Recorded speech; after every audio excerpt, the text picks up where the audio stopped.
de 8 a 18 de dezembro de 2023.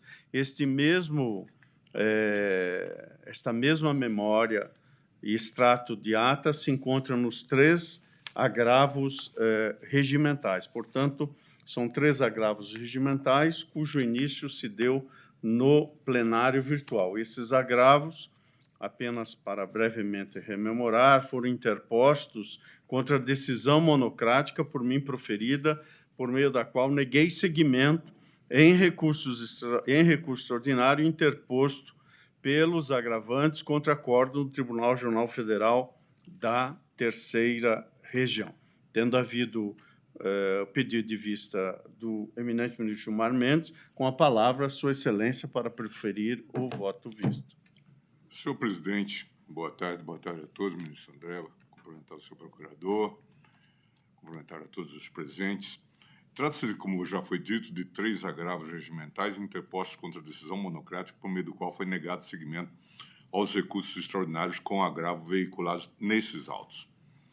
Em síntese, o eminente relator, ministro Edson Fachin, considerou que os recursos extraordinários interpostos pelas defesas de RP, MMCCF e RR não deveriam ser conhecidos, haja vista a ausência de repercussão geral nas questões constitucionais suscitadas, a inexistência de ofensa ao artigo 93(9) da Constituição e a compreensão de que a apreciação das questões postas pelos recorrentes demandaria o reexame do acervo fático probatório dos autos, o que encontra óbice no enunciado 279 da súmula do STF.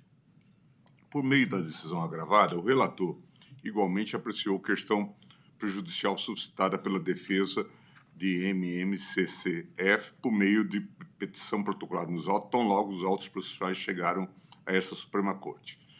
Na ocasião, a hora agravante noticiou que, em momento posterior à interposição dos recursos extraordinários, o TRF, Terceira Região, no julgamento de outro feito processual que houvera sido sentenciado em conjunto com este, decretou a nulidade da sentença, motivo pelo qual requereu que seu recurso extraordinário com agravo fosse julgado prejudicado, determinando-se a remessa dos autos ao douto juízo de primeiro grau para que uma nova apreciação sobre os fatos seja feita com a consequente prolação de uma nova sentença de mérito. O eminente relator, entretanto, houve por bem rejeitar o pleito, asseverando que a anulação da sentença que ensejaria a prejudicialidade do presente recurso ainda não foi confirmada por esse Supremo Tribunal Federal, visto que a referida decisão é questionada perante esta Corte por meio do ARE 1.157.879 de minha relatoria, cuja decisão monocrática dei parcial provimento ao recurso do Ministério Público, o que ensejou a interposição de agravos regimentais ainda pendentes de apreciação pela segunda turma. Posteriormente, ao apreciar embargos de declaração opostos contra a decisão agravada, Sua Excelência cresceu não vislumbrar plausibilidade jurídica em julgar prejudicado o presente feito por meio da estreita via do recurso extraordinário, no qual o campo cognitivo deste Supremo revela-se significativamente reduzido, em especial quando se está diante de processos complexos em que houve duplicidade de ações penais e a Corte não dispõe da inteireza desses autos, sendo necessário que o Supremo, a par dos necessários requisitos de questionamento e repercussão geral, haja com prudência a fim de não desbordar dos limites institucionalmente impostos à estreita via extraordinária.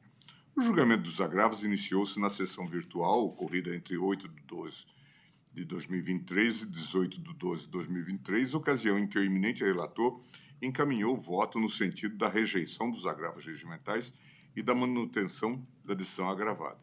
Pedi vista dos autos para, mais detidamente, analisar a controvérsia trazida pelo agravante. E agora passo, então, ao voto. Com todas as vênias, quanto à questão prejudicial, ações penais julgadas em conjunto com tramitação recursal independente, posterior reconhecimento da nulidade da sentença. Com todas as vênias, a conclusão a que chegou o eminente relator, entendo que a situação dos autos impõe a reforma da decisão agravada e a concessão de habeas corpus de ofício para determinar o retorno dos autos ao juízo de primeiro grau para que profira nova sentença.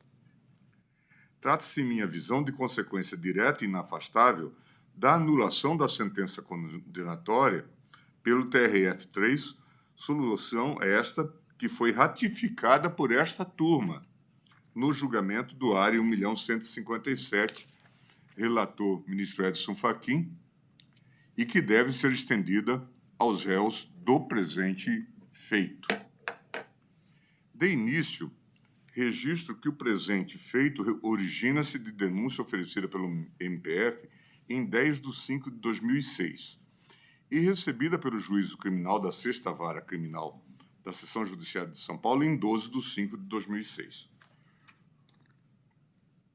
A denúncia foi distribuída por dependência à ação penal 2004 61 81 008954, posteriormente ARE 1.157.879, tendo o acordo ministerial consignado na ocasião que, embora o objeto da presente inicial não seja diretamente a gestão fraudulenta do Banco Santos S.A., como tratada nos autos, e os denunciados não integrem aquela lide, há muitos pontos de interseção com os fatos tratados naqueles autos, de modo que existe conexão probatória entre os procedimentos nos termos do disposto no artigo 76.3 do CPP. Nada obstante, considerada a fase adiantada do outro processo, entendeu o MPF não se tratar de hipótese que indique o aditamento da denúncia então oferecida. Em específico, a denúncia imputou aos ora agravantes a prática da última fase do processo de lavagem de dinheiro, denominada de integração, qualificando-os como incursos no delito previsto no artigo 1º, 6 da Lei 9.603. Segundo a MPF, os agravantes, visando ocultar a propriedade de bens e a origem de valores provenientes da gestão fraudulenta do Banco Santos, cederam conscientes e voluntariamente, a título oneroso ou gratuito, seus nomes e dados pessoais, a fim de que integrassem como sócios, procuradores ou beneficiários empresas nacionais e estrangeiras e trusts. Posteriormente, essas empresas integradas pelos denunciados, que o órgão acusatório qualifica como verdadeiras empresas de fachada, teriam passado a injetar em outras empresas de fachada sediadas no Brasil milhões de dólares ao longo dos anos, o que, na visão do MPF, consistiria em materialização da última fase do processo de lavagem de capitais, conhecida como integração, quando o produto de um crime antecedente reingressa na economia formal. Em suma, os agravantes foram denunciados por, alegadamente, terem participado da última fase do processo de lavagem de capitais oriundos da suposta gestão fraudulenta do Banco Santos S.A., processados em outra ação penal, que é exatamente esse ARE 1.157.879. Nada obstante, apesar da suposta existência de muitos pontos de interseção com os fatos tratados no outro processo e da alegada ocorrência de conexão probatória, o parquê optou por não aditar a denúncia da ação penal que discutia a alegada gestão fraudulenta do Banco Santos para não prejudicar a fase processual adiantada do outro feito. No momento do recebimento da denúncia, a pretendida conexão probatória foi prontamente acolhida pelo juízo da 6ª Vara Criminal de São Paulo, ainda que de forma aparentemente ambígua, ao que parece, para justificar a desnecessidade de aditamento da denúncia anterior. Cumpre notar, por oportuno, que a outra ação penal tratava não somente da alegada gestão fraudulenta do Banco Santos, mas de vários outros delitos também, e também já incluía imputações do crime previsto no artigo 1º, 6º da Lei 9.613, de 98, em desfavor de outros indivíduos, vide sentença. De modo que a mesma prática tratada nestes autos, suposta lavagem de capitais oriundos de gestão fraudulenta do Banco Santos, já era objeto do outro processo, ainda que em relação a outros indivíduos. No particular, o juiz de primeiro grau consignou ser inegável a existência de pontos de contato entre os fatos e os fundamentos jurídicos da pretensão persecutória aqui em vias de instauração e os da outra ação penal, sendo evidente que a prova das infrações ou de suas circunstâncias elementares a serem produzidas na ação penal já mencionada pode influir nesta demanda ou vice-versa, conexão probatória. Apesar disso, o juízo igualmente considerou que a fase adiantada da instrução processual, praticamente encerrada, sendo inquiridas todas as testemunhas de defesa residentes nesta capital, remanescendo a oitiva daquelas que serão inquiridas por meio de cartas precatórias e rogatórias, constitui circunstâncias que, além de ter desaconselhado, como asseverou o parquet, o aditamento à denúncia, justifica também o trâmite em separado de ambos os feitos, não obstante a imposição da distribuição por dependência. Essa evidente conexão, que de toda forma não impediria o trâmite em separado dos dois processos, foi objeto de impugnação pela defesa de diversos acusados, que argumentavam que o caso seria não de conexão, CPP, artigo 76, 1 a 3, mas de concurso de pessoas, artigo 29, Código Penal, em relação aos fatos já narrados nos autos do outro processo, o que exigiria o aditamento da denúncia e impediria o seu oferecimento em separado.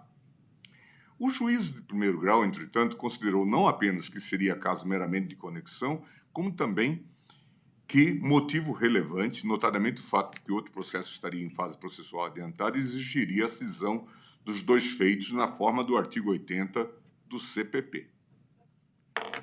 Quanto ao ponto, não se ouvida que a norma processual de regência faculta ao magistrado do feito certa margem de atuação na organização do processo, quando prevê a possibilidade de separação de processos conexos, quando, dentre outros, se verificar excessivo número de acusados ou para não lhes prolongar a prisão provisória ou ainda quando, por outro motivo relevante, o juiz reputar conveniente a separação. CPP, artigo 80. Todavia, essa hipótese excepcional de separação de processos conexos, quando justificável e devidamente fundamentada, impõe ao juízo condutor do feito a tomada de especial cuidado para que os direitos fundamentais ao contraditório e à ampla defesa, Constituição, artigo 5º, inciso 55, sejam adequadamente observados. Se, por exemplo, há evidente conexão probatória entre duas ações penais, o magistrado da causa deve assegurar, no mínimo, o acesso das defesas dos dois feitos às provas que podem vir a fundamentar eventual juízo condenatório ou absolutório, bem como a participação das defesas na produção na prova que, a teor do disposto no artigo 155 do CPP, servirá para a formação de sua convicção, a qual, em regra, deve ser produzida em contraditório judicial. Cautelas dessa natureza não parecem ter sido tomadas no caso concreto. É o que se nota quando se observa o seguinte diálogo transcrito nos autos ocorrido entre o magistrado sentenciante e uma das advogadas de defesa durante a inquirição de testemunhas da defesa, que passou a ser perguntada sobre circunstâncias alheias ao presente feito e relativas à elucidação de provas objeto de outro processo. Defensora, doutora Renata. Excelência, pela ordem, é que já é a segunda vez que eu ia aguardar a oportunidade, mas quando o senhor começou a elencar as empresas que seriam ou não do grupo, o senhor se apoiou, está consultando a denúncia dos autos principais, que não estão nestes autos. São processos, diz o juiz, que estão correndo paralelamente e dizem respeito. Defensora doutora Renata, eu não tenho vista dos autos principais, eu não sou parte, eu não tenho procuração lá. Juiz, tudo bem, mas eu vou fazer perguntas porque essa testemunha, esses processos estão correndo paralelamente. Defensora doutora Renata, o senhor se referiu a empresas que eu nem tinha conhecimento, porque não estão nesse processo. Juiz, tudo bem, doutora, mas eu estou me referindo a este processo e ao outro. Estou me referindo a este caso e ao outro. Os processos, na verdade, são um só. Só estão em dois. Defensora doutora Renata, eu posso consultar o principal? Sim. Se a senhora solicitar a consulta, eu vou permitir. Se a denúncia fala de lavagem de valores da questão envolvendo o próprio Banco Santos, eu tenho que questionar toda a questão, o crime antecedente e do crime de lavagem de valores. Não são independentes os autos. Se quiser, eu junto a denúncia, mas estão correndo paralelamente. E são o mesmo fato. Apenas o Ministério Público, ele não aditou a denúncia porque as fases estavam distintas.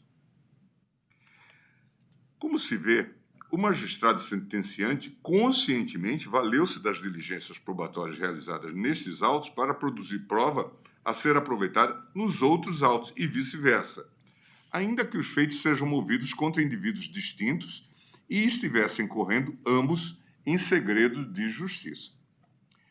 Nada obstante, em que pese todo o discurso, por ocasião do recebimento da denúncia, no sentido de que os dois processos tramitariam em separado, o juízo de primeiro grau sentenciou ambos os feitos conjuntamente, menos de 6 meses e 29 dias após o recebimento da denúncia.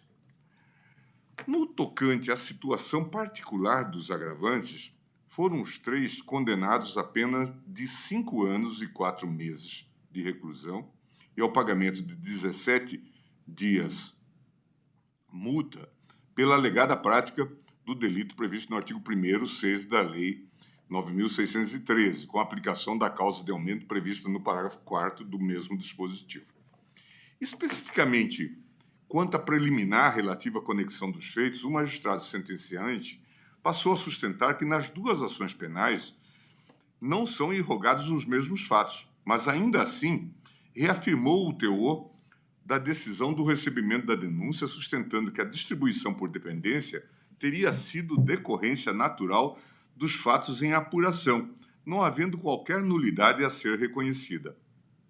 Afirmou ainda ter disponibilizado acesso, mediante pedido, à íntegra dos 2 processos às defesas de ambos os feitos, não havendo que se cogitar eventual violação do direito ao contraditório e à ampla defesa.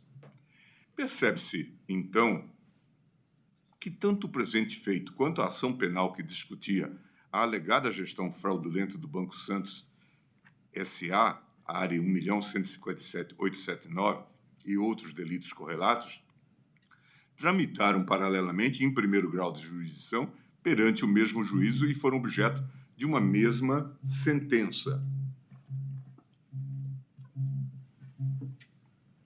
O exame da sentença, aliás, demonstra que o magistrado sentenciante externou e fundamentou sua convicção em relação às duas ações penais de forma absolutamente concomitante e indistinta.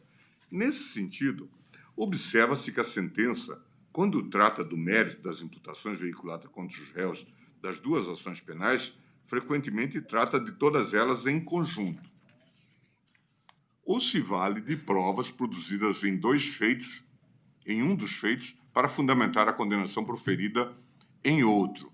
Verbe Graça Doc 61, página 63.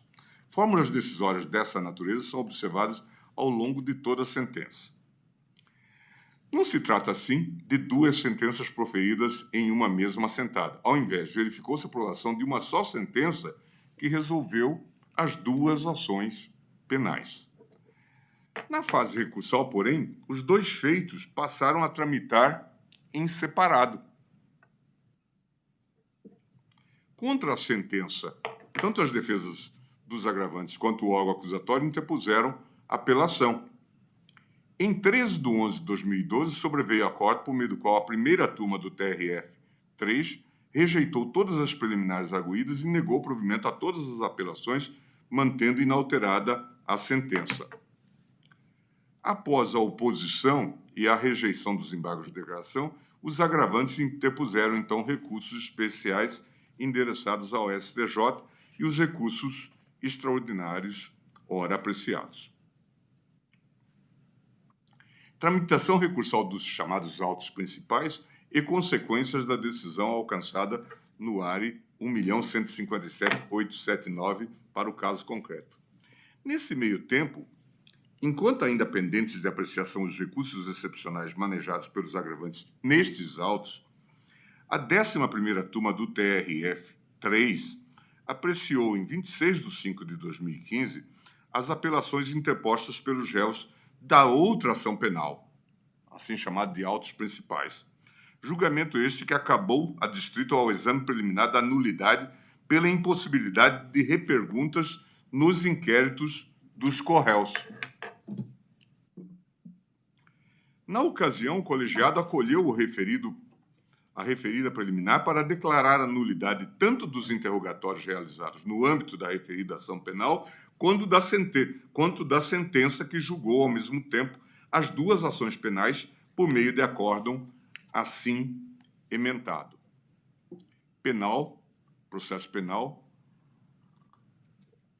crimes contra o sistema financeiro, preliminar de nulidade, impossibilidade de formulação de reperguntas a corréus, reperguntas permitidas apenas ao Ministério Público e ao defensor do interrogando, lesão ao devido processo legal, ferida à paridade de armas no processo, nulidade acolhida, interrogatório e sentença anulados, demais atos mantidos.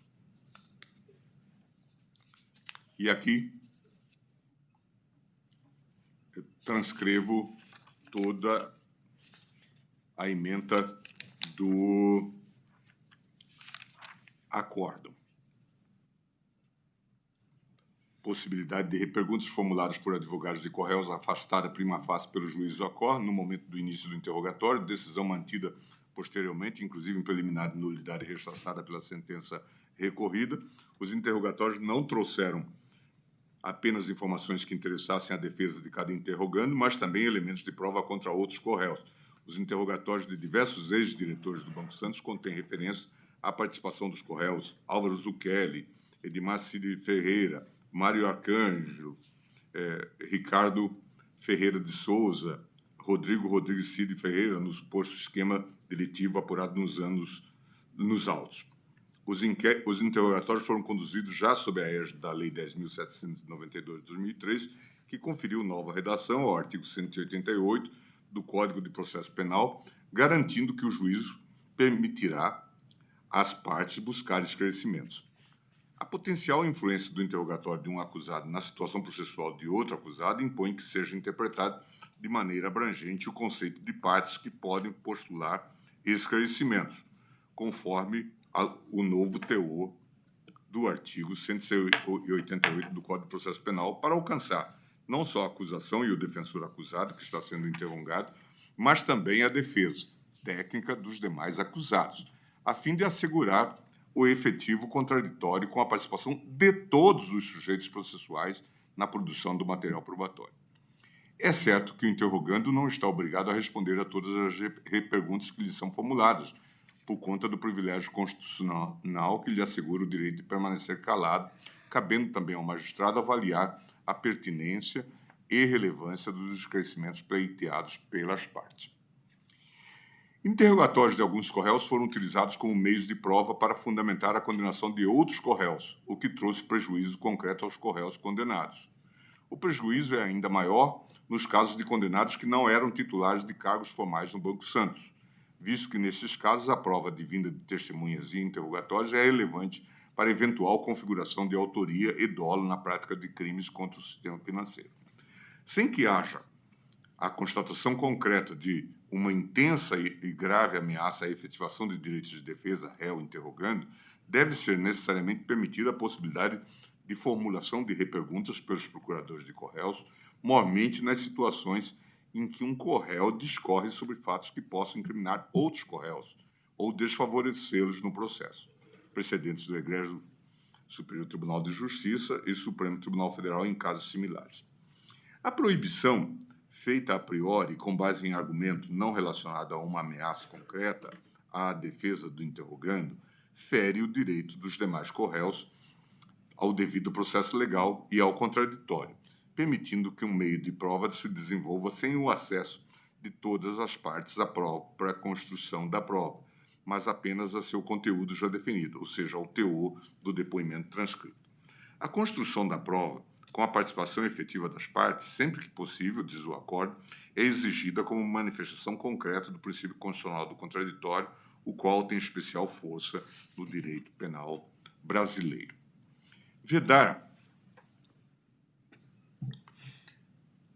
a formulação de reperguntas por advogados de corréus e permitir tal prática ao órgão acusatório fere a paridade de armas jurídicas, corolário do princípio do contraditório. A paridade de armas, é dizer, de instrumentos jurídicos, constitui garantia inerente ao contraditório e à isonomia, sem o que uma das partes teria maior poder que a outra na formação da prova e na capacidade de influenciar a formação de convicção do órgão jurisdicional. Jurisprudência pacífica do egrégio Supremo Tribunal Federal, conclui a ementa do acordo. Sobre a temática, é relevante anotar que a questão já houvera sido suscitada em sede de alegações finais das defesas, tendo o magistrado sentenciante a rejeitado sob os seguintes fundamentos. A regra do artigo 191 do Código de Processo Penal determina que os réus devam ser interrogados separadamente, sendo necessário ressaltar que continua o interrogatório ser caracterizado como meio de defesa e prova privativamente perante o juiz. As reperguntas devem ser, pois, dirigidas apenas às partes do feito, defensores dos interrogandos e órgão acusatório, para a proteção do ato de defesa dos increpados, que deverão livremente expor sua versão dos fatos, caso assim o desejarem, sem qualquer constrangimento. Para privilegiar justamente a defesa, notadamente a livre manifestação dos acusados em seu depoimento, não cabe dar a palavra a outros defensores que não o seu próprio. Sendo assim, entendo que a interpretação do artigo 188 do Estatuto Processual Penal não possui o alcance de possibilitar a formulação de reperguntas. A opção deste juízo pelo indeferimento de reperguntas dos defensores de corréus nos interrogatórios, alterando o anterior posicionamento, autos 2003, 61.14.009370, deveu-se à constatação, em outras ocasiões, de que os acusados intimidam-se com os esclarecimentos dos advogados dos corréus, que acabam, na maioria das vezes, revestindo-se de verdadeiros questionamentos de toda a ordem, indo de encontro ao que estabelece o artigo 188, com a mais nova redação, de tal forma a intimidá-los. Tais fatos impuseram nova reflexão sobre o tema, razão pela qual, via de regra, defere-se a participação dos demais defensores nos interrogatórios, mas as perguntas, atendendo aos princípios constitucionais da ampla defesa e inocência, devem ser apenas formuladas pelos defensores do interrogando. No particular, registro que o entendimento sufragado pela sentença vai de encontro à jurisprudência desta Corte, que há muito se firmou no sentido de que o indeferimento de reperguntas pelo defensor de um dos réus aos demais corréus ofende aos princípios constitucionais da ampla defesa, do contraditório e da isonomia, gerando nulidade absoluta. HC 116-132, relator ministro Lewandowski, como demonstram inúmeros precedentes prolatados na época, até mesmo anterior ao julgamento do feito pelo TRF 3, HC 94-016, relator ministro Celso de Mello, segunda turma, AP 470, relator ministro Joaquim Barbosa. Tal circunstância está a indicar que o magistrado sentenciante violou o direito dos corréus à ampla defesa ao negar-lhes a prerrogativa de formular reperguntas durante os interrogatórios e que o TRF agiu corretamente ao reconhecer a referida nulidade. Nada obstante, o Ministério Público Federal interpôs recurso especial extraordinário contra o acordo que anulou a sentença, almejando a sua reforma. No âmbito do STJ, foi negado provimento ao RESP 1.627.971. No âmbito desta Corte, o recurso extraordinário foi distribuído ao ministro Edson Fachin e apreciado por esta segunda turma, área 1.157.879. Em sede monocrática, o eminente relator deu parcial provimento ao recurso extraordinário a fim de reformar o acordo, tão somente quanto ao reconhecimento da nulidade do interrogatório e da sentença condenatória com relação ao réu ECF e determinar que o Tribunal Regional Federal da Terceira Região prossiga na apreciação de seu recurso de apelação, mantendo-se a anulação dos interrogatórios e da sentença em relação aos demais réus. Contra a decisão monocrática foram interpostos 2 agravos regimentais, um pela PGR, área 1.157.879, contra a manutenção da nulidade dos interrogatórios e da sentença em relação aos demais corréus, e um pela defesa de ECF, contra o provimento parcial do recurso extraordinário. Em 5 de 2 de 2024, o eminente relator determinou a inclusão do feito em pauta para julgamento virtual. Ato contínuo, em 6 de 2 de 2024, intimou a PGR para se manifestar sobre a notícia veiculada pela mídia acerca do óbito do acusado, em desfavor do qual o recurso extraordinário houvera sido parcialmente provido. Na sessão virtual ocorrida entre 16 de 2 de 2024 e 23 de 2 de 2024, esta segunda turma rejeitou a unanimidade o agravo regimental interposto pela PGR, mantendo inalterado o capítulo da decisão monocrática que manteve a nulidade dos interrogatórios e da sentença em relação aos demais réus, o área 1.157.879. Por fim, ante a constatação do óbito do réu em desfavor do qual o recurso extraordinário houvera sido parcialmente provido, o eminente relator julgou extinta a sua punibilidade e prejudicado seu agravo regimental por perda superveniente do objeto. O trânsito em julgado do acordo foi certificado em 9 de 4 de 2024. E, na mesma data, o processo foi definitivamente baixado. Agora, então, eu vou examinar a nulidade da sentença, necessária extensão do entendimento alcançado no AI 1.157.879.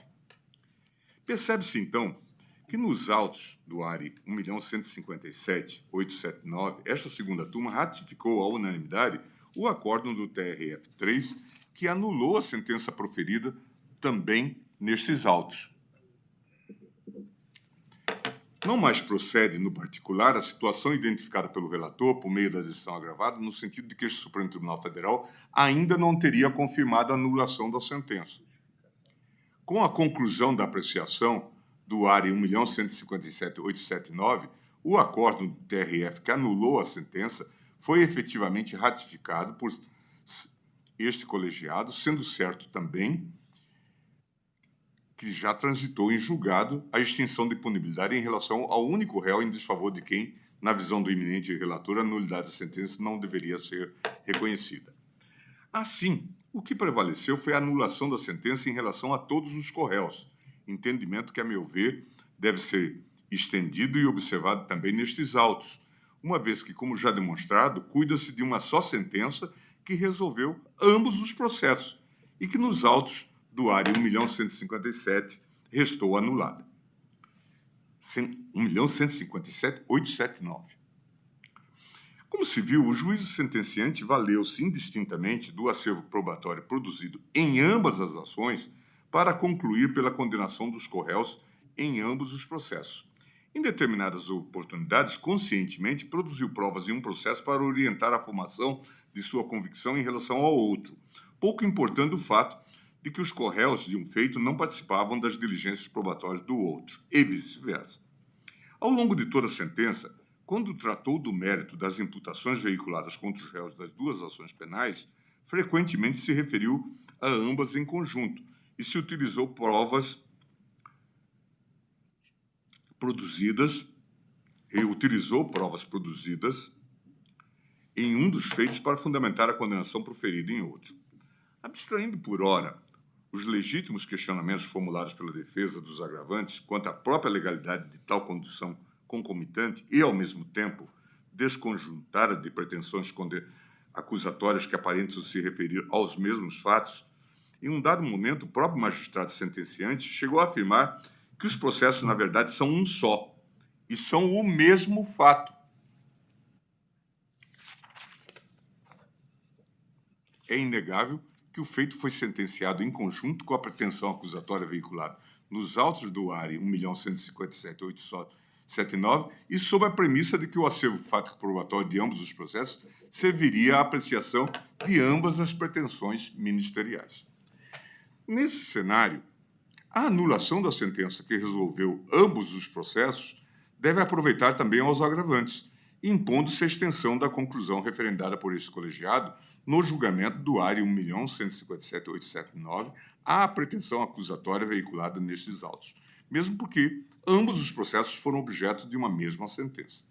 Na hipótese vertente, saliento que o prejuízo à defesa dos agravantes é manifesto na medida em que restaram condenados e da atividade probatória nulificada pode advir a produção de elementos que lhes sejam eventualmente exculpatórios, sendo certo que a sentença, una para ambos os feitos, foi proferida justamente sob a premissa de que haveria unidade de acervos probatórios. Assim, o acórdão do TRF3, referendado por este colegiado, ARI 1.157.879, que identificou a existência de defeito no acervo probatório do outro processo, deve aproveitar também os corréus processados nestes autos. Em verdade, com a anulação da sentença, deve o magistrado de origem, inclusive, reapreciar a questão à luz do disposto no artigo 155 do CPP, assegurando-se a todos os corréus a prerrogativa de somente serem eventualmente condenados com fundamentos na prova produzida em contraditório judicial, ressalvadas eventuais provas cautelares não repetíveis e antecipadas. Em conclusão, presidente, eu estou divergindo de Vossa Excelência para reformar a decisão agravada e, na apreciação da questão prejudicial de mérito, considerar habeas corpus de ofício, a fim de estender ao presente feito os efeitos do acórdão TRF3, confirmado pelo STF nos autos do ARI 1.157, que reconheceu a nulidade da sentença proferida nestes autos, determinando-se o retorno do feito à origem para aprovação de nova sentença. É como voto. Muito obrigado, ministro Gilmar Mendes. Aproveito o ensejo agora para cumprimentar o eminente ministro Dias Toffoli, aqui presente fisicamente, e também Sua Excelência, o ministro Cássio Nunes Marques, que desde o começo já está presente nessa sessão por videoconferência. Em homenagem ao voto vista, que abre divergência, eu peço licença aos eminentes pares para manter o voto que proferi e faço uma breve complementação de voto a fim de contribuir para a melhor deliberação e condução do presente julgamento. Como vimos, nós estamos tratando de 3 agravos regimentais que foram interpostos contra a decisão monocrática por mim proferida, por meio da qual neguei seguimento ao recurso extraordinário com agravo interposto contra a decisão do Tribunal Regional Federal da Terceira Região, que inadmitiu os recursos extraordinários.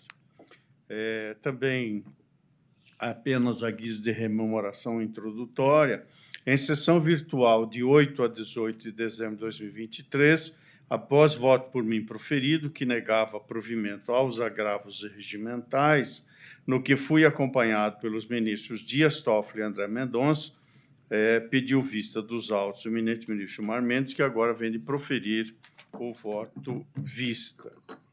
Embora todas as teses articuladas no recurso extraordinário em seu respectivo agravo já tenham sido devidamente analisadas nos votos proferidos na sessão anterior, conforme fundamentação que já expus, apenas a título de esclarecimento me permito uma breve síntese do que vem ocorrendo nestes autos, a fim de que a turma, a par não apenas da decisão ora agravada, possa compreender a inteireza do feito, de modo que a prestação jurisdicional seja entregue com a necessária segurança e presteza. Prossigo dizendo que, na origem, o Ministério Público Federal ajuizou 2 ações penais, uma primeira em 2004 e uma outra oferecida posteriormente, em 2006. Com numerações distintas, as ações tiveram trâmites processuais separados. O juízo de primeiro grau, dada a conexão entre os feitos, optou por julgá-las na mesma sentença, denominando-as uma como autos principais, a de 2004, e outra como autos dependentes, a de 2006. Contudo, em segundo grau de jurisdição, elas seguiram novamente tramitação distintas. No âmbito do Tribunal Regional Federal da Terceira Região, a primeira apelação a ser apreciada foi referente aos autos dependentes. Portanto, o primeiro julgamento foi da ação penal de 2006.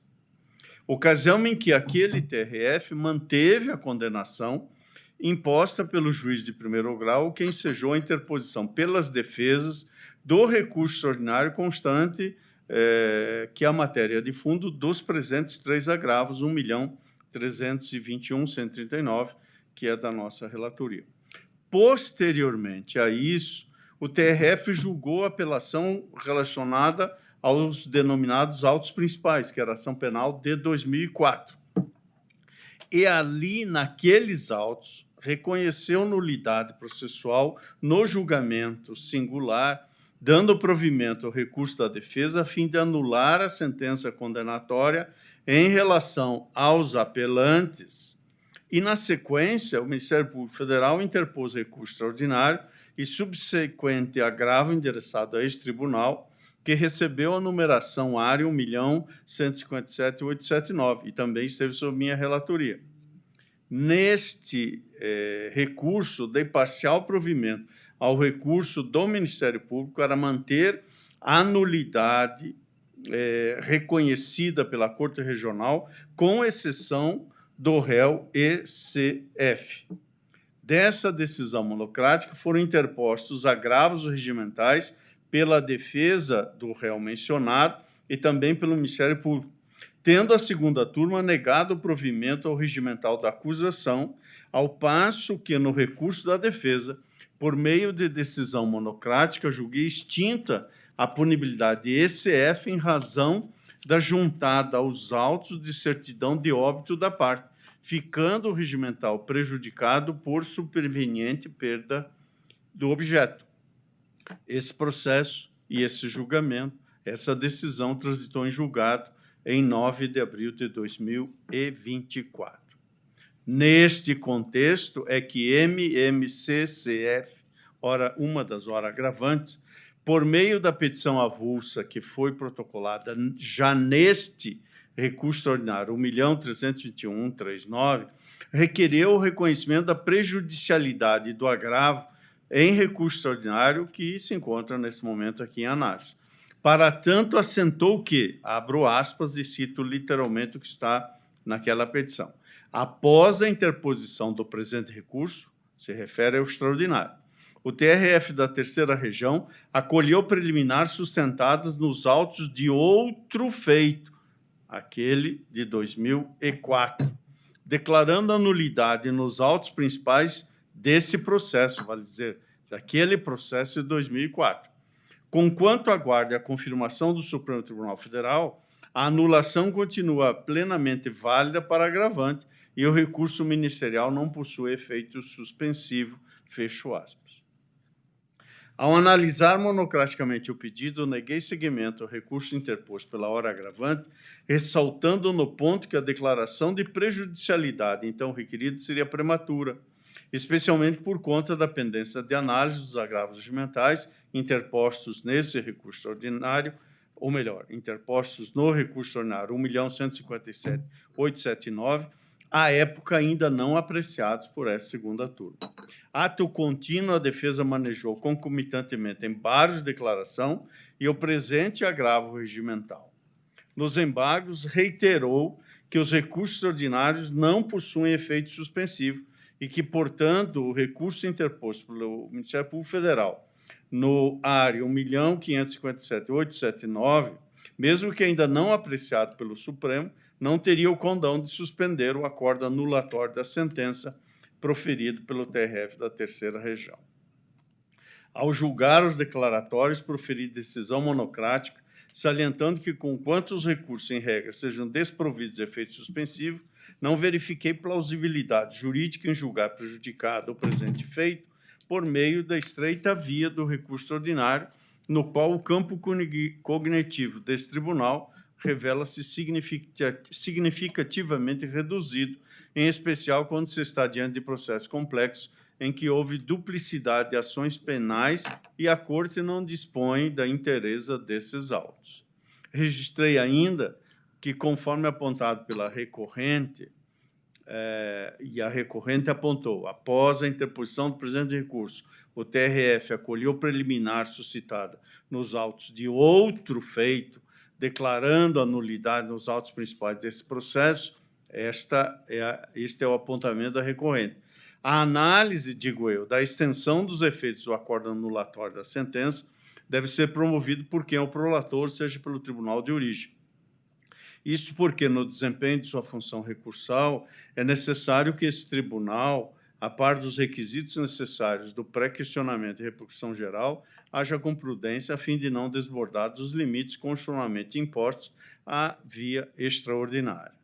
Em face de tal decisão, a parte interpôs novo agravo regimental, distinto do ora analisado, reiterando suas razões e pugnando pelo pronunciamento colegiado da segunda turma, pedido ao qual novamente rechacei e rechaço nos termos da Fundação Supra e trago para avaliação da turma, como o fiz, tendo em vista a relevância do princípio constitucional da razoável duração do processo.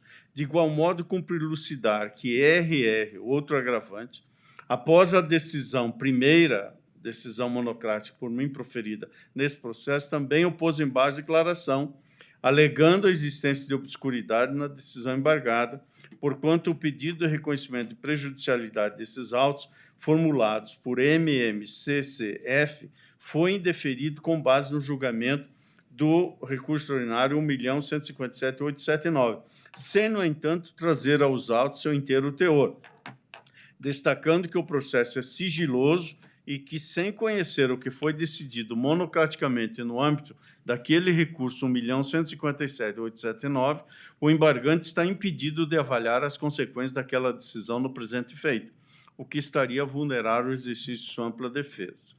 Rejeitei os embargos monocraticamente, visto que suas razões em nada diziam respeito às teses veiculadas no recurso ordinário interposto pelo então embargante, tratando-se nítida de inovação recursal, o que é incabível nesta sede nos termos da jurisprudência desse tribunal. Assinalei ainda que a peça limitava-se a articular de forma inaugural pedido incidental formulado pela parte diversa, levantando, inclusive, tese distinta da que fora exposta pela peticionante original. Contra essa decisão, a parte interpôs um novo regimental, haja visto que já tinha apresentado um primeiro, impugnando a decisão monocrática que negou seguimento ao recurso extraordinário com agravo. Nesse segundo regimental, a parte reitera tudo que fora posto nos embargos de declaração, pleiteando, em suma, acesso ao inteiro teor do que restou decidido naquele recurso 1.157.879. Sendo assim, e com a devida vênia, continua a não ver razões para acolher os pedidos dos agravantes, especialmente porque, ainda se afastasse o óbice da inovação recursal, não há como prosperar a tese de que, sem conhecer o que foi decidido monocraticamente no âmbito do recurso ordinário 1.157.879, o embargante está impedido de avaliar as consequências daquela decisão no presente feito. Haja visto o entendimento segundo o qual a análise da extensão dos efeitos do acordo anulatório da sentença deve ser proferida por quem o prolatou, ou seja, pelo tribunal de origem. Portanto, e em resumo, senhores ministros, o que se me afigura aqui é que, nisso comungamos com o ministro Gilmar Mendes, as duas ações penais tiveram tramitação distinta e foram julgadas numa mesma sentença. Quando as apelações chegaram ao TRF, elas foram julgadas separadamente em momentos distintos. E nos autos principais, que aqui não estão em questão, foi reconhecida a nulidade referida por Sua Excelência, o ministro Gilmar Mendes, ou seja, como está no voto de Sua Excelência, a página 8. exame de preliminar de nulidade pela impossibilidade de reperguntas dos interrogatórios dos corréus. Esta nulidade foi reconhecida lá, mas, pelo exame que fiz, não é uma nulidade que esteja aqui presente a ensejar o mesmo destino no julgamento desses agravos regimentais e, eventualmente, é o mesmo destino na ação penal. Se chegar ao mesmo destino, tenho para mim que este é um exame que deveria ser feito pelo Tribunal de Origem, não por esse Supremo Tribunal Federal. Com essas razões, pedindo vênia a divergência, eu estou mantendo o voto que fiz e juntarei os autos, esse complemento de voto, inclusive com outros esclarecimentos, e, com isso, espero também ter contribuído para colher o voto dos eminentes colegas. 2 já haviam votado no plenário virtual, mas vou tomar a liberdade de passar a palavra novamente a todos os eminentes pares, principiando pelo eminente ministro André Mendonça. Pois não, ministro André.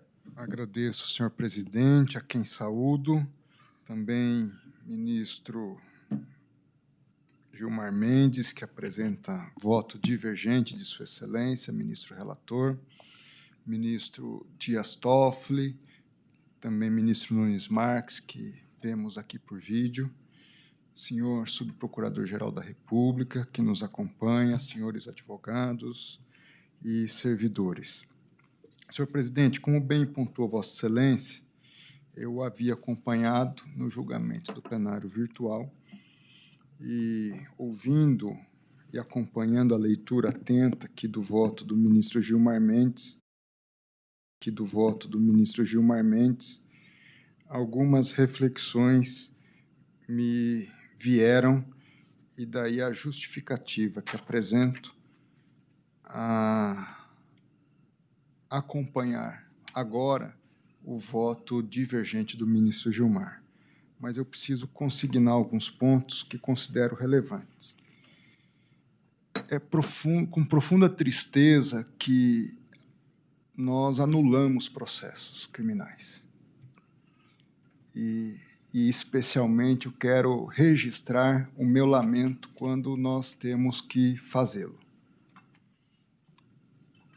Em segundo lugar, consignar que, à luz dos meus estudos e da minha compreensão, quando nós consideramos uma nulidade, não podemos considerar a partir de um único elemento, mas da avaliação do processo no seu conjunto.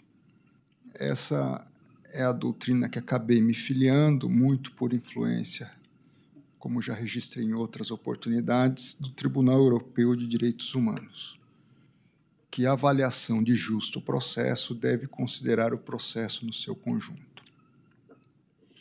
Dito isso, eu queria registrar, acho que, alguns consensos de premissas que já foram estabelecidos. Em primeiro lugar, é que a não possibilidade de perguntas ocorreu no processo principal, não no processo no qual nós estamos julgando nesse momento. O segundo consenso é que foi dada uma mesma sentença.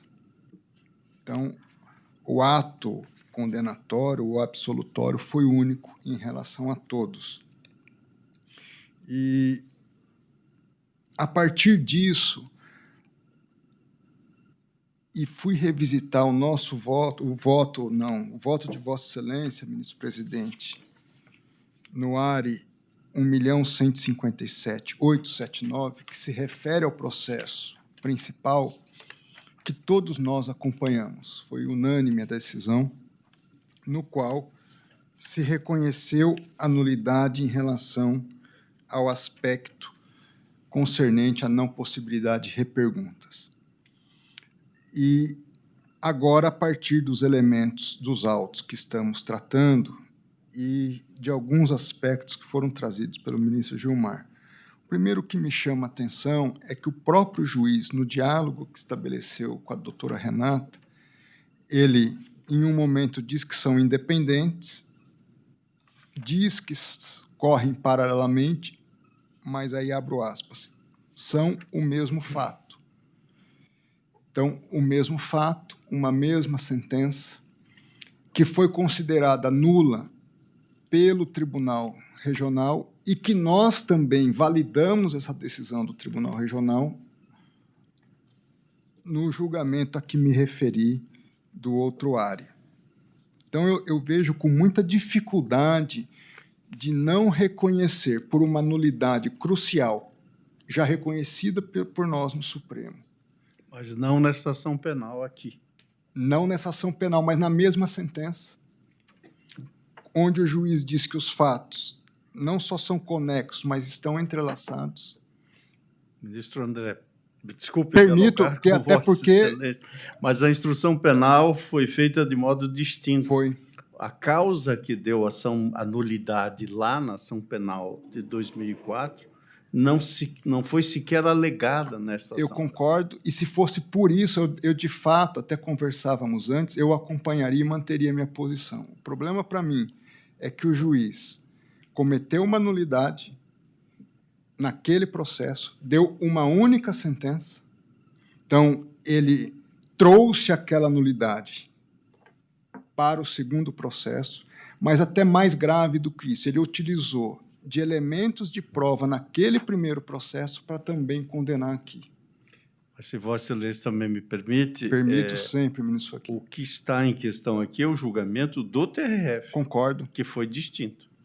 Porém, e aí meu argumento que me faz convencer, nós, nesse momento, sequer estamos adentrando nas razões recursais propriamente ditas apresentadas e que nos foram devolvidas. A grande questão, para mim, é uma ofensa latente ao contraditório e ampla defesa, que acabam, sob a minha modesta opinião, a justificar uma concessão de habeas corpus. Esse é o ponto para mim. E por isso foi objeto de muita reflexão minha. Ao rever aquele julgamento, revisitei o voto de Vossa Excelência, que eu havia acompanhado num primeiro momento, fiz uma leitura mais cedo do voto já do ministro Gilmar Mendes, me preocupei em trazer até previamente ao julgamento um debate sobre essa reflexão. Enquanto julgávamos aqui, também conversava e dialogava com minha juíza auxiliar para tentar formatar essa convicção.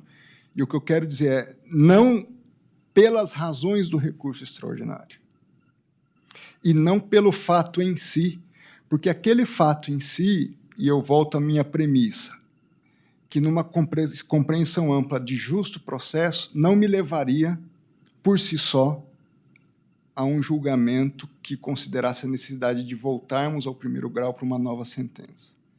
Mas toda a consideração de que as provas ali produzidas influenciaram a convicção do mesmo julgador para condenar as partes. Isso, para mim, é que traz um aspecto determinante. E por isso eu volto também ao meu início, do meu lamento. E como tenho, e aí eu sou um pouco kantiano, e talvez isso me ajude em alguns pontos, mas me trazem dilemas grandes de convicção e de formulação de resoluções, como nós estamos fazendo aqui. A premissa da correção, para mim, ali foi quebrada. E ainda que haja uma utilidade, e eu diria, quiçá, elementos de convicção suficientes até para um juízo condenatório, eu preciso resgatar a correção daquele elemento. Quiçá para nós voltarmos a um ambiente ou de condenação ou até mesmo de absolvição, mas eu preciso resgatar esse elemento para formar esse juízo de convicção que o próprio magistrado de primeiro grau poderá reformular a partir... Assim, se nós fôssemos avaliar outros aspectos aqui, talvez nós tivéssemos que adentrar até em outros elementos concernentes àquela instrução. E, em função disso, eu penso que o que preserva a instrução da forma menos prejudicial à própria instrução, é uma nova sentença. Então, pedindo vênias as mais respeitosas a Vossa Excelência e comungando, penso, da necessidade de responsabilização de delitos dessa natureza, eu peço vênia para, nesse momento, acompanhar a divergência. Muito obrigado, ministro André Mendonça. Como vota o eminente ministro, deixa-me ver, ministro Nunes Marques?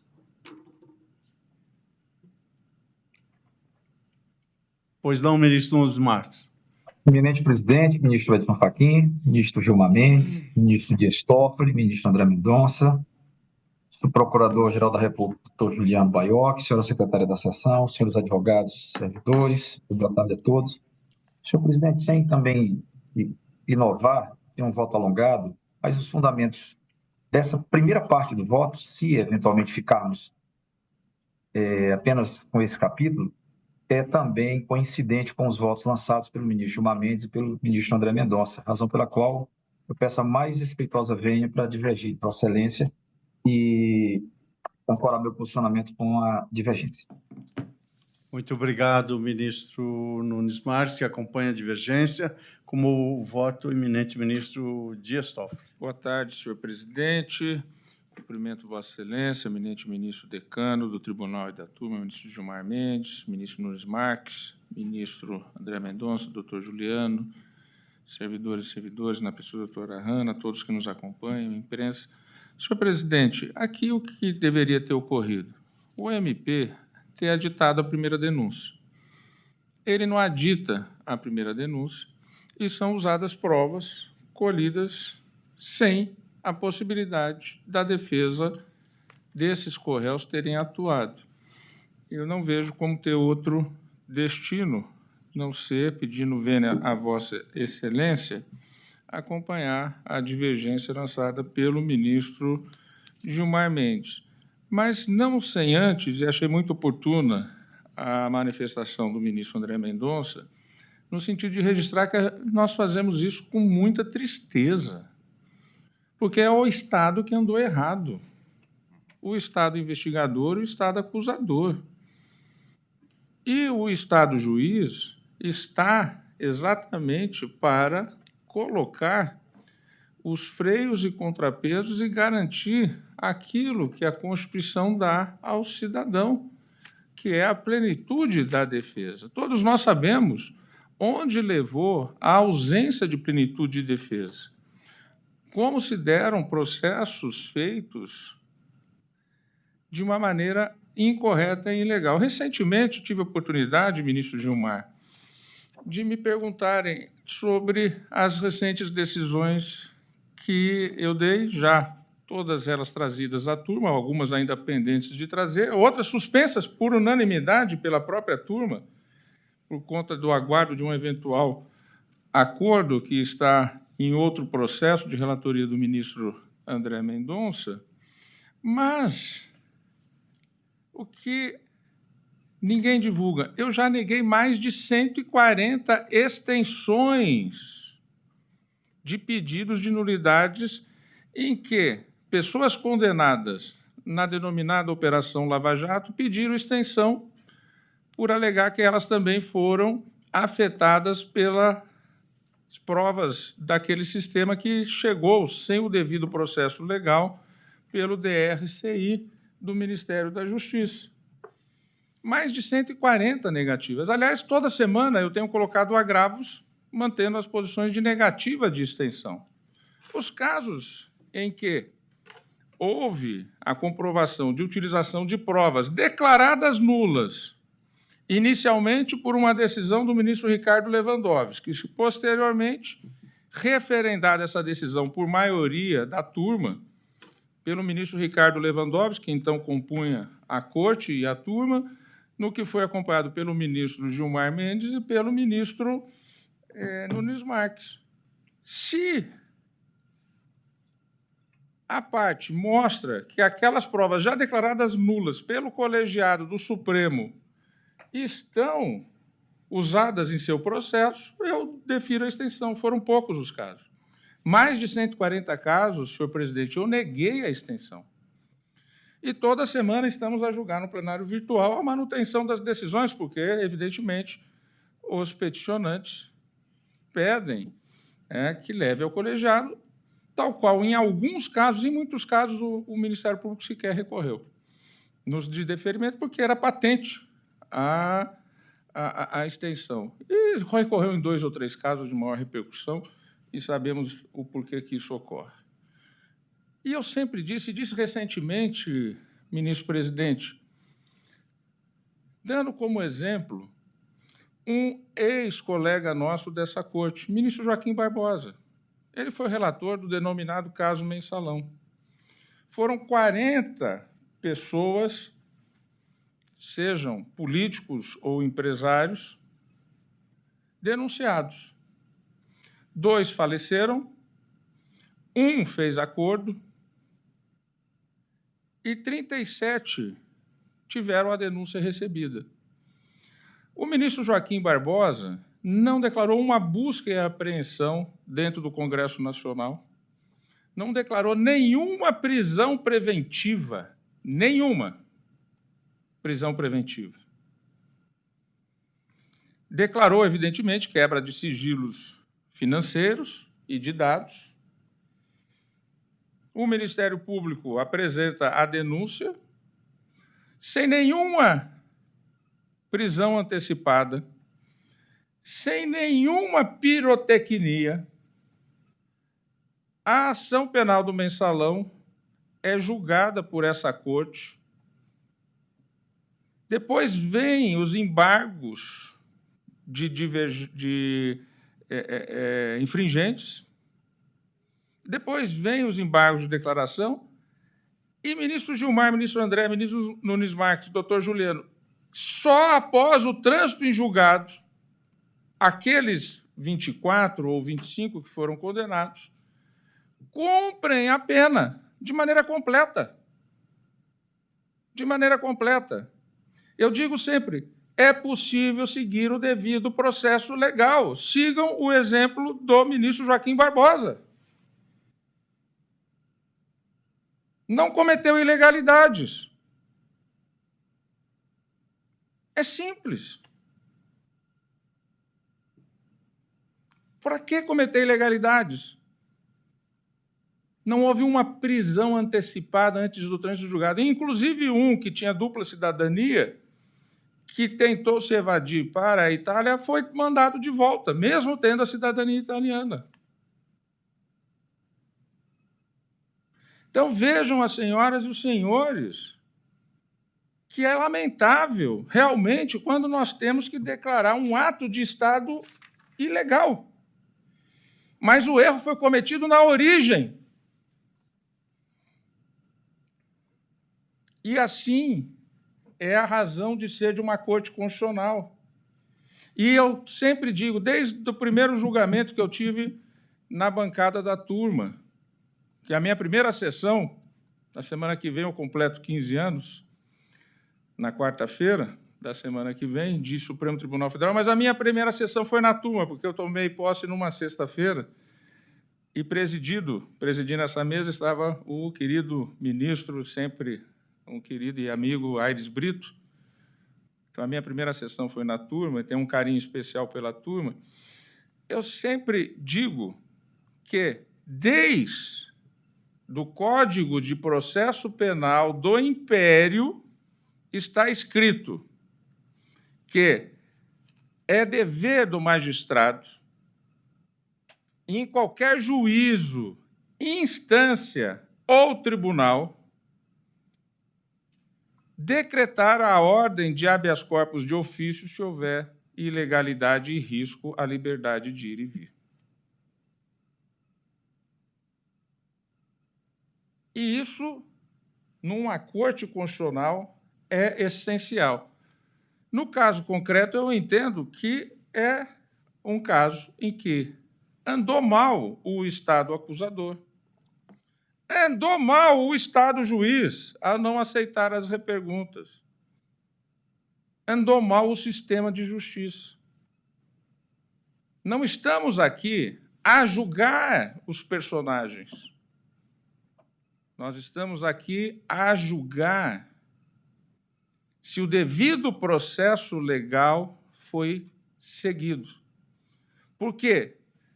Como sempre dizia, e a cadeira que ocupo teve ele como predecessor, não direto, porque antes tive também um grande amigo como predecessor, que foi o ministro Carlos Alberto Menezes Direito, mas anteriormente ao ministro Carlos Alberto Direito, que só pode chegar a essa corte graças a uma gentileza que só uma figura da altura de José Paulo Sepúlveda Pertence poderia fazer, de pedir uma aposentadoria antecipada para permitir, o ministro Gilmar acompanhou isso, eu acompanhei de perto também, a possibilidade de Menezes Direito poder ocupar uma cadeira do Supremo, porque ele completaria a idade máxima de 65 anos em breve.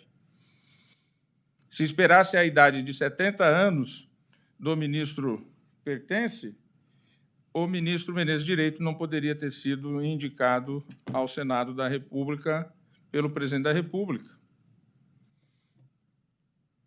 E o ministro predecessor dessa cadeira, predecessor meu e do ministro Menezes Direito, ele sempre disse: a lei e a justiça, ela existe para a defesa exatamente do Estado agir sem abuso.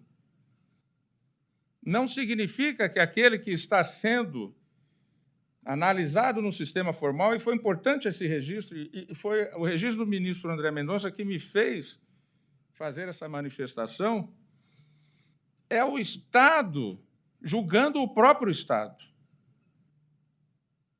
E o Pertence costumava sempre dizer: a lei, ela existe para todos, inclusive para aqueles que cometeram ilegalidades. A lei existe para todos.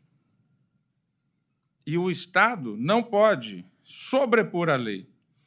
E, posteriormente, eu aprendi, e com ele eu tive a oportunidade de estar na bancada, com muito orgulho, pela segunda vez na minha vida, porque a primeira vez foi quando eu fui representante discente na congregação da Faculdade de Direito da Universidade de São Paulo, conhecida como a Faculdade de Direito do Largo de São Francisco, o ministro Eros Grau, que lá ele representava os professores doutores, ele ainda não tinha chegado à titularidade, no ano de 1989, e eu representava os discentes.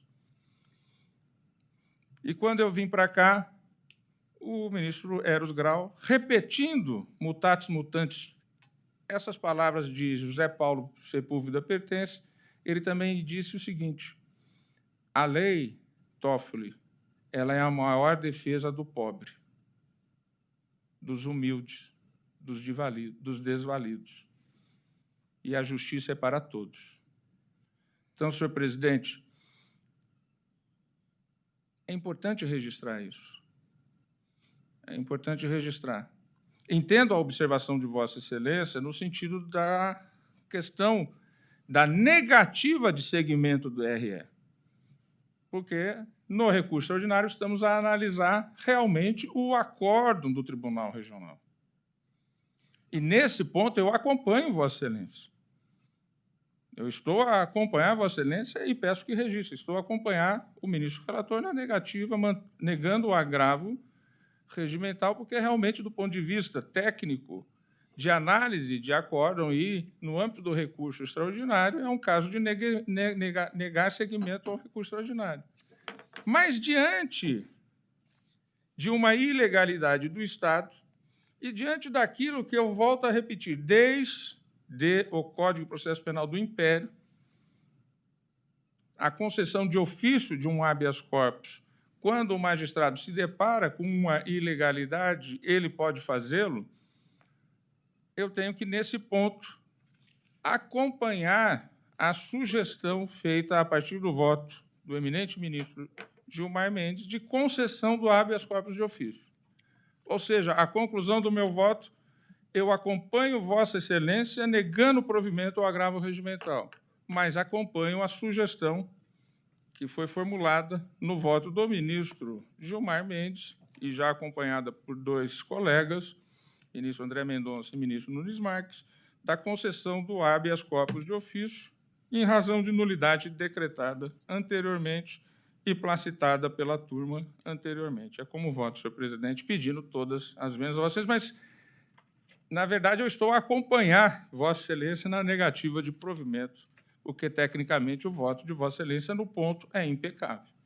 Muito obrigado, ministro Dias Toffoli. Apenas me permito observar, nada obstante, já vou proclamar o resultado e já se formou a ampla maioria nesse sentido. Não vejo aqui, com a devida vênia, e esta é a beleza do colegiado, como, aliás, já se disse, nós temos exames que nos levam a conclusões distintas e, portanto, com toda a vênia de Vossa Excelência e da maioria formada, não vejo aqui nenhum erro que tenha sido cometido pelo Estado juiz, eis que a nulidade que ensejou a decisão numa ação penal não se verificou na outra ação penal. Este colegiado que está estendendo os efeitos de um dado julgamento ao outro julgamento. Isso é um juízo de valor. Portanto, a maioria fez um juízo de valor que eu, pessoalmente, não subscrevo, mas da já minha estou parte, pelo menos vencido. por razões distintas, ministro Fachin, não pela questão das reperguntas. Pois não. Apenas Na verdade, consignar aqui, esse... na verdade, aqui eu não queria entrar na polêmica agora já definida, mas, na verdade, aqui se fez uma grossa confusão, porque se fez uma opção pragmática para não fazer o aditamento da denúncia e conduzir processos que estavam em fases distintas, utilizando-se depois de provas existentes nos processos para condenações que foram autônomas. Isso gera um problema extremamente Mas não sério. é isso que está em debate. Não, mas porque essa é a matéria de fundo, sim, não, que mas, nós não estamos julgando. Sim, nós mas é o devido processo legal. Que sim, seguramente. E esse precisa ser observado a qualquer custo. O que nós estamos examinando, e já concluímos praticamente, é essa prejudicialidade. E esta prejudicialidade só se deu numa ação penal. E nesta ação penal, que já foi objeto, os chamados autos principais daquele julgamento, nós não adentramos ao mérito pela superveniente perda do objeto com o falecimento do então Mas recorrente. me desculpe, senhor presidente, com todo o respeito e eminente relator também, a unidade aqui está só por MP, não está para a defesa. O MP tratou como se fosse uma ação só. A defesa não teve essa unidade. E o juiz sentenciou como se fosse um processo só. E naquelas perguntas que a advogada faz, ele afirma que os fatos eram únicos. Mas, de qualquer sorte, esse ato processual não se deu nesta ação penal. Concordo. Sim, Por mas isso é por isso que eu justifiquei que há um com juízo, o habeas corpus de ofício. Por isso que eu compreendo a dimensão axiológica e, portanto, valorativa que se faz, mas, com a devida vênia, não enxergo aqui, do ponto de vista do Estado juiz, nenhum erro a ser chancelado e portanto, mantenho o voto pelo não provimento do agravo e, de consequência, também pela não concessão do habeas de ofício. Proclamo, então, o resultado. Nestes 3 agravos, no recurso ordinário 1.321.139, a turma, por maioria, apreciando a questão prejudicial de mérito, concedeu o habeas corpus de ofício a fim de estender ao presente feito os efeitos do acórdão do Tribunal Regional Federal da Terceira Região, confirmado pelo Supremo Tribunal Federal, nos autos do recurso ordinário 1.157.879, que reconheceu a nulidade da sentença proferida nestes autos, determinando o retorno do feito à origem para a prolação de nova sentença, nos termos do voto do ministro Gilmar Mendes, redator para o acordo, vencido o relator. Nesta assentada, os ministros André Mendonça e Dias Toffoli reajustaram seus votos para acompanhar a divergência aberta pelo ministro Gilmar Mendes. Indago se a proclamação está adequada. Portanto, esta é a proclamação e encerramos este julgamento. E, senhores ministros, essa era a pauta da sessão de hoje. Nós pautamos, portanto, 3 feitos, foram julgados em conjunto e, assim, já cumprimos as funções inerentes à sessão de hoje. Congratulações, presidente. Pelo que agradeço a presença e os debates, que são sempre enriquecedores nesses colegiados dos quais nós participamos. Cumprimento os senhores ministros, o senhor subprocurador da República, doutor Juliano Baioc, a senhora secretária, servidores e servidoras e advogados e advogadas. Está encerrada a sessão.